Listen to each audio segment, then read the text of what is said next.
Video रसोई से संबंधित होने वाली है। तो आज आप सबके सवालों के जवाब हम इस वीडियो में शेयर करने वाले हैं। जैसे कि पहला सवाल आया था कि मैम आप अपनी रसोई घर में पंचमुखी हनुमान जी की पिक्चर क्यों लगाई है। जब मैंने वीडियो बनाया था तो आप सबने देखा था। दूसरा, क्या हम बिना नहाए गौ माता के लिए रोटी निकाल सकते हैं कि नहीं। जैसे बहुत सारी बहनें अपने सारे काम निपटाकर दोपहर में नहाती हैं, तो उनके लिए क्या ऑप्शन है कि गौ माता के लिए बिना नहाए रोटी निकाल सके। बिल्कुल। अभी मैं यहाँ पर ये देखिए सूखा आटा मैंने रखा हुआ। अभी मैं आपको उसका एक ऑप्शन देने वाली हूँ कि आप बिल्कुल इस तरह से अपने घर में रोटियां जब पकाएं तो ये सावधानी रखते हुए आप गौ माता के लिए रोटी निकाल सकते हैं। दूसरा, अपनी रसोई में जो आपकी चाकू होती है ये बहुत महत्वपूर्ण होती है। बहुत सारे लोग सीजर भी रखते हैं। आप सीजर रखते हैं, चाकू रखते हैं, जो भी, इसे छुपा कर रखें। इसे इस तरह से हाईलाइट नहीं करना है। बहुत सारे लोग इस तरह से हैंग कर देते हैं, तो कदापि ये गलती ना करें। अगर आप इसे लगातार इस तरह से करेंगे तो आपके घर में लड़ाई झगड़े कलह कलेश होने के चांसेस ज्यादा होते हैं। इसे काम करने के बाद छुपा दीजिए। अब छुपाएंगे कहाँ पे आप सोचेंगे, तो देखिए सब्जी के बास्केट में आप डाल दीजिए इस तरह से। यहाँ पे आपको पीछे हमने इस तरह से रख दिया है। कहीं भी आप छुपा कर रखें। रसोई घर में चाकू बिल्कुल सामने नहीं होनी चाहिए, या सीजर की हम बात करें। दूसरा, ये चाकू गंदा नहीं होना चाहिए। जैसे काम करने के बाद कोई चीज हम कट कर रहे हैं, कुछ गंदा ही हम रख देते हैं। आपको इसे धो के साफ करके रखना है। और ज्यादातर बहनें क्या गलती करती हैं, बहुत सारे लोग, जैसे मैं बात करूं कि हमारे बच्चे ही जब रसोई में आते हैं कुछ भी करने के लिए, तो इसी से खाना चला देते हैं। जैसे कि हम कोई दाल फ्राई कर रहे हैं या कुछ भी, कोई चीज पलटनी होती है, तो ये कॉर्नर अच्छा होता है ना, तो इसी का यूज करते हैं। तो कभी भी चाकू से कोई भी चीज चलाना नहीं चाहिए, वो हमारी सेहत के लिए अच्छा नहीं होता है। तो बस ये चाकू से संबंधित ये बातें आपको याद रखनी है। किसी को भी आप चाकू दे रहे हैं तो इस तरह से ना दे। इसका पीछे वाला हिस्सा यानी पकड़ने वाला हिस्सा आपको सामने रखना है और ये वाला अपनी तरफ रखना है। इससे भी लड़ाई झगड़े से जो हम बच सकते हैं तो बच सकते हैं, वरना बहुत ज्यादा मनमुटाव छोटी छोटी बातों से होता है। तो ये आपने महत्वपूर्ण बात थी कि क्या जो रसोई घर के या कहीं भी चांदी के बर्तन हैं उसे हम कैसे साफ करें। जैसे एक वीडियो मैंने आपको दी थी कि हम अपने तांबे के बर्तन कैसे साफ करें। तो आप कोई भी खटाई ले लीजिए, उसमें थोड़ा सा सॉल्ट मिलाकर आप अच्छे से चमका सकते हो बहुत कम मेहनत में। उसी तरीके से आपको ये जो चांदी का हमारा बर्तन है और भी पूजा मंदिर में है, तो आप इसे साफ करने के लिए थोड़ा सा, ये देखिए मैं थोड़ा सा आपको साफ करके दिखाऊंगी। ये मेरे पास एक पाउडर है, उस पाउडर की हेल्प से बस मिनटों में आपके बर्तन चांदी के, ये आप देख सकते हैं बिल्कुल, ये यहाँ पे शाइन आपको आ रही होगी और इस तरफ भी आप देख सकते हो ये। और इस पाउडर का क्या नाम है, ये देखिए, जो कि जग जाहिर है, ये है कोलगेट पाउडर। पेस्ट भी आप ले सकते हैं, लेकिन पेस्ट का उतना अच्छा रिजल्ट नहीं होता है जितना कि कोलगेट पाउडर का। तो बस कोलगेट पाउडर लाएं और अपने चांदी के बर्तनों को बिल्कुल नए जैसा आप रख सकते हैं। और इससे इनका वजन भी कम नहीं होता है, यानी कि जब हम रब करते हैं तो इनका वजन, वेट कम नहीं होता है। और अगर आपका ये डिजाइनदार है कुछ, तो आप एक ब्रश ले लें। और जब भी हम पूजा पाठ के लिए, भगवान के लिए बर्तन लेते हैं तो जूठा ब्रश नहीं, एक अलग सा ब्रश आप ले लीजिए। मैं बात करूं तो मैंने यहाँ पे रखा हुआ है, ये देखिए एक सूखा नया ब्रश है। जैसे कि बहुत सारे पेस्ट में फ्री में मिलता है, तो एक नया ब्रश आप ले लें और उस तरह से, इस तरह से यहाँ के जो डिजाइन है इनमें मैल जम जाती है, इसको आप निकाल लिया करिए। कभी भी जूठे ब्रश से हमें ना ही पैरों में महावर लगाना चाहिए और ना ही जूठे ब्रश से भगवान के बर्तन या कोई भी चीज आपको यूज करना है। एक नया ब्रश आप ले सकते हो इसके लिए। बहुत सारी छोटी छोटी बातें होती है दोस्तों, जो कि हमें अपनी रसोई में खाना बनाते वक्त ध्यान रखनी पड़ती है। तो एक बहुत जरूरी है जिससे कि आपके दुश्मन न तैयार हो। देखिए हमारे घर परिवार में, हमारे पड़ोस में, हमारे ऑफिस में बहुत सारे ऐसे जगह होती है जहाँ पे हमारे कॉम्पिटिटर तैयार होता है, तो उनसे तो हम लड़ सकते हैं, उनको हम हरा सकते हैं। लेकिन जो पीठ पीछे वॉर करते हैं उनसे बचना थोड़ा मुश्किल होता है। तो उसके लिए हमें क्या करना है, एक ऑप्शन है।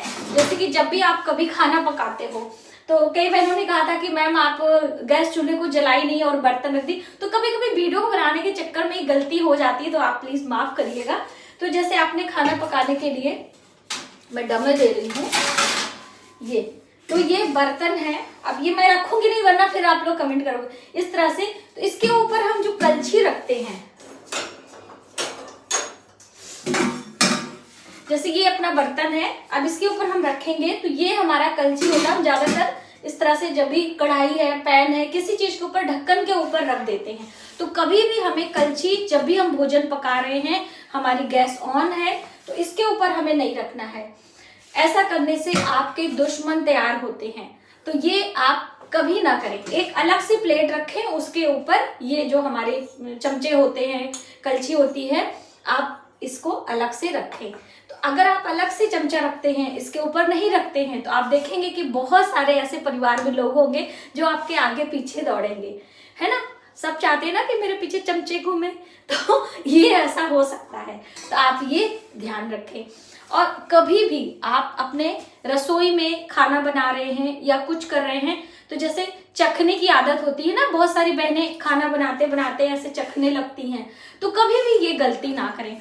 हम चाहे भगवान जी के लिए भोजन बना रहे हैं, चाहे अपने परिवार के लिए बना रहे हैं, ये आदत अगर हम अपने आप में डेवलप कर लेते हैं तो हमें परेशानी होती है। जब कभी हम पूजा पाठ के लिए, कभी ब्राह्मण भोज के लिए भोजन पकाते हैं, तो वही मेरी आदत लगी रहती है, मतलब अपनी वही आदत लगी होती है, और फिर आगे आपको दिक्कत होगी। तो ये भी गलती हमें नहीं करना चाहिए। यदि आपको चखाना ही है तो किसी और को, आपके बड़े बुजुर्ग हैं, उनको आप टेस्ट कराने के लिए दे सकते हो। वैसे हम महिलाएं इतनी परफेक्ट होती हैं कि खाना बनाते बनाते इतना अभ्यास हो जाता है कि हमें चखने चखाने की जरूरत ही नहीं पड़ती है, चाहे कितना भी भोजन पकाना हो। थोड़ा सा अभ्यास आप करेंगे, आपकी आदत पड़ जाएगी। ठीक है। तो आइए जानते हैं कि बिना नहाए कैसे हम गाय के लिए रोटी निकालें, कैसे हम वो करें। तो जैसे ये है हमारा रोटी के लिए आटा हमने निकाला। अब रोटी के लिए जब हम निकालते हैं तो यहाँ पे हमने देखिए ये है सूखा आटा। डस्टिंग के लिए हम लोग अक्सर रोटी आटा गूंदने से पहले लगाते हैं, तो ये तो मस्ट है। इसके बाद में हमें थोड़ा सा आटा इसमें से, बस थोड़ा सा, एक रोटी भर का आटा लेकर अलग से निकाल लेना। जैसे ये मैंने अभी निकाला है, ये आप रखें और उसके बाद अपनी रोटी बनाएं। जो भी करें, थोड़ा सा एक अग्नि में आप डाल दीजिए, आपका वो जो पहली रोटी का विषय होता है वो हट जाएगा। अब आप इस आटे को, जो आपने ये आटा लिया है, इसे आप 1 दिन, 2 दिन, 5 दिन, हफ्ते, 10 दिन, 15 दिन, यहाँ तक कि महीने भर आप इसे एकत्र कर लें। फिर 1 दिन समय निकाल के इसे गूंथ कर रोटियां बनाएं और आप गौशाला में, आपके आसपास कहीं भी आप गौ माता को खिला सकते हैं। कई बहनों का ये भी प्रश्न था कि जो हम चींटियों के लिए आटा बोले थे कि पहला जो होता है डस्टिंग वाला, वो चींटियों के लिए, तो क्या गाय को दे सकते हैं कि नहीं?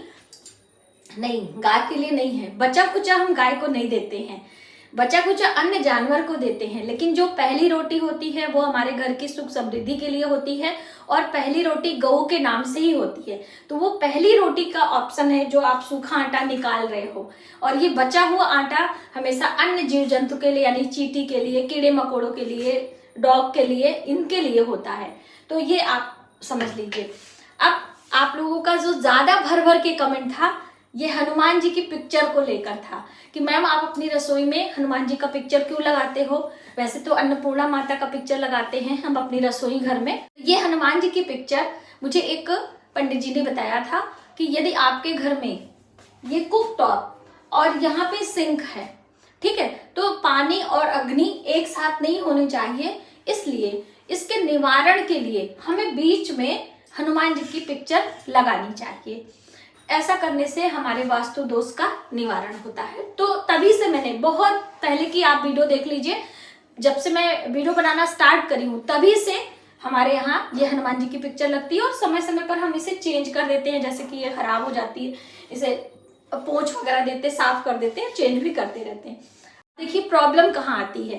प्रॉब्लम उन लोगों को है जिनके घर में नॉन वेज पकता है, वो लोग हनुमान जी की पिक्चर नहीं लगा सकते हैं। तो ऐसे में क्या करें? अब कुक टॉप और सिंक एक साथ, ज्यादातर जनरली ऐसे ही होता है, तो आप वहां पर आपको एक बीच में डिवाइडर लगाना है। डिवाइडर किस चीज का होगा? लकड़ी का होगा।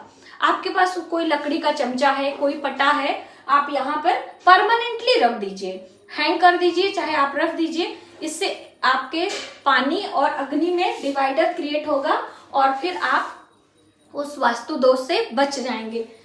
अगर ऐसा नहीं करते हैं तो आपका धन अपव्यय होता है ना, पानी और अग्नि एक साथ होने से। दूसरी, अगर आप ये नहीं कर सकते हैं तो एक ऑप्शन और है, एक छोटू सा इंडोर प्लांट्स, यानी कि आप रूम में रख रहे हैं एक छोटू सा इंडोर प्लांट, यहाँ पे यानी पृथ्वी तत्व आप स्थापित करेंगे। मिट्टी में कोई छोटा सा पौधा लगाकर आप रखते हैं तो भी आपके वास्तु दोष दूर होते हैं और आप आराम से अपनी रसोई में खाना वगैरह पका सकते हैं। बहुत सारी चीजें होती हैं दोस्तों छोटी छोटी जो कि हम अपनी रसोई घर में ध्यान रखते हैं तो हमारे घर से कलह क्लेश मिटता है, हमारे घर में बरकत होती है, माता अन्नपूर्णा की कृपा बनती है।